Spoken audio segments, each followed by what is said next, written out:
Welcome to another episode of China Update, where I provide you with the most up-to-date political, economic, and geostrategic analysis on the world's number 2 economy. My name is Tony.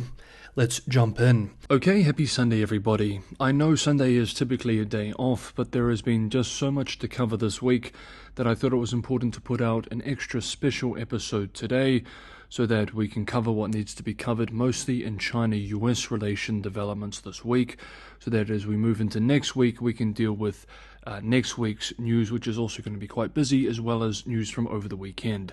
So my apologies for interrupting your day of rest, but like I said, this information is critically important for us to be aware of as we move into next week. If you enjoyed the episode, don't forget to hit the like button, liking, sharing, subscribing. Patreon and Buy Me a Coffee links are in the description below as well. And for anyone who wants to follow the channel on Twitter, Tony China Update is the handle, and there is a link in the description below. Okay, with all that said, let's jump in. We begin today's video by moving through the most salient developments in arguably the world's most important bilateral relationship, that of US-China relations. The relationship remains deeply tense and unstable, with some attempts of stabilization. On Thursday, during a virtual town hall event, United States Ambassador to China, Nicholas Burns, expressed hopes for stabilization in the relationship while being critical of China's response to the Israeli-Palestine conflict. Burns expressed, quote, "We're back communicating, and that's essential. We've got to live in peace. We've got to find a way to communicate. US-China relations is going to be the most important bilateral relations in the world. We've got to find a way to live together. It's insanity to think we want this relationship to descend into conflict or war." End quote.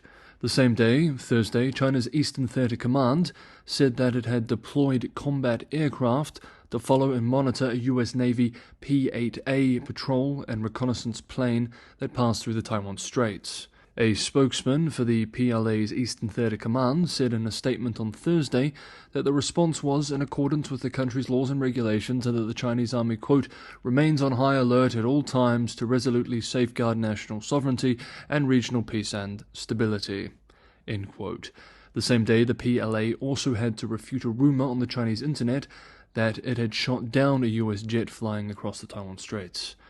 Also on Thursday, PRC Vice President Han Zheng met with U.S. representatives attending the 5th session of the China-U.S.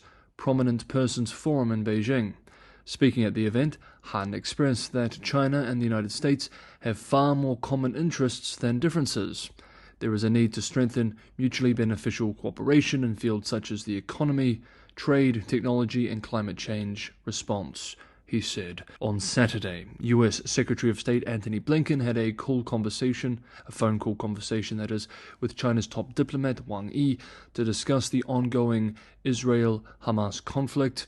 It was the pair's first call since the Hamas attacks on Israel a week ago. According to the U.S. readout of the conversation, Blinken urged Beijing to use its influence in the Middle East to prevent other state or non-state actors from attacking Israel and widening its war with Hamas. Washington is particularly concerned about potential moves from Iran, a state with whom China enjoys fairly warm relations. According to the Chinese readout of the call, Wang reiterated China's stance that it opposes any actions that harm civilians and condemns all practices that violate international laws, expressing, quote, "There's no way out through military means, and stopping violence by violence will only create a vicious cycle," end quote. Meanwhile, in a note published this week, Gavacal Dragonomics analysts argued that U.S. trade data overstates China's decoupling, writing that the share of U.S. imports coming from China has dropped by 2 to 3 percentage points since Washington imposed large-scale tariffs on Chinese goods in 2018, rather than the around 8 percentage point drop shown in U.S. government data. The decline shown in official U.S. data is partly the result of Chinese goods being rerouted through Southeast Asia and other third countries, and under-invoicing by U.S. importers to reduce the impact of tariffs. On Friday, Singapore Deputy Prime Minister Lawrence Wong spoke on U.S.-China relations during a dialogue session at the Center for Strategic and International Studies in Washington.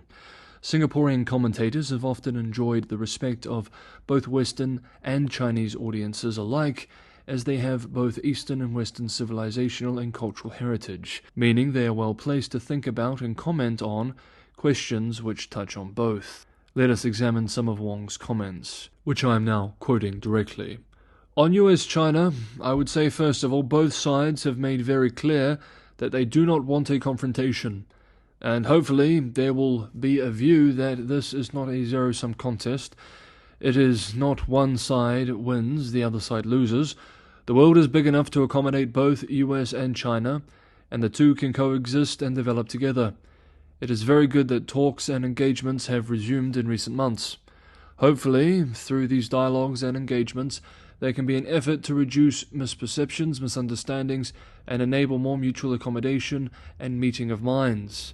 What we would like to see, and what we hope to see, is that the presidents on both sides, President Xi and President Biden, hopefully will have a chance to meet and talk face-to-face in APEC, and they will be able to help rebuild the strategic trust that is so important to take the relationship forward in a positive way. The positive way means there will still be competition in some areas, but there will also be areas where there is engagement, constructive engagement, because there is so much that both countries can benefit mutually by working together, both bilaterally and also in tackling issues of global concern like climate change. We hope this will happen. It is a relationship that they will have some elements of competition, but also many elements of constructive engagement. If this does not happen, and if the relationship turns sour, then it will be a big problem for the two countries, but it will also be a huge problem for the rest of the world. Everyone will be worse off." End quote. Wong then turned to the topic of a more assertive China, expressing, quote, "The Chinese talk about 3 phases of their nation-building journey. They want to stand up, they want to get rich, and they want to get strong. And I think they are, in their minds, in the get strong phase of their nation-building journey, which means they feel that their time has come. They need to take their rightful place in the world, and they ought to be more assertive with regards to their interests abroad. I think China also knows that it has to play its cards carefully. Then China has to grow its influence without making other countries feel pressured, coerced, or squeezed.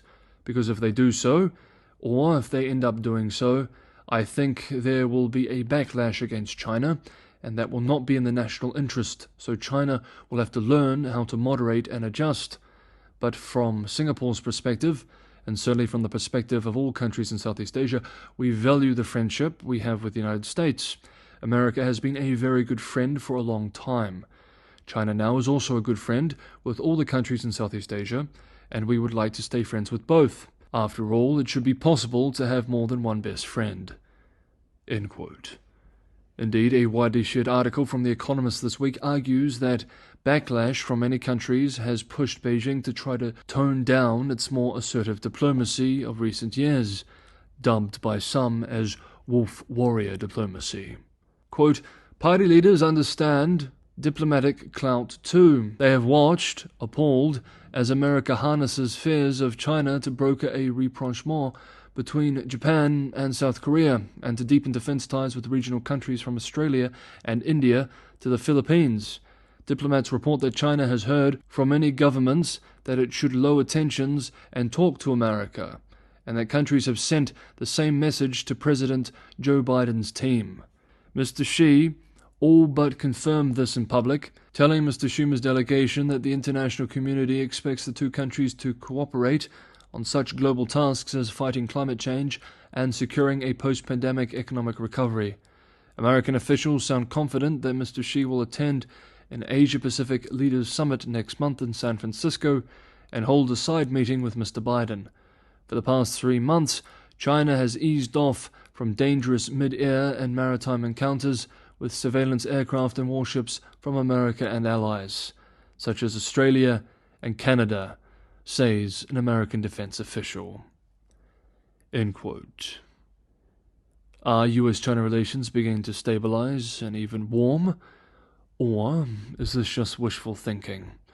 I would be interested to know what you think about this question in the comments below. Okay, that is today's special episode of China Update. Thank you so much, everybody, for watching. Have a good weekend, a great Sunday, and I will see you all back for regular episodes from tomorrow, Monday.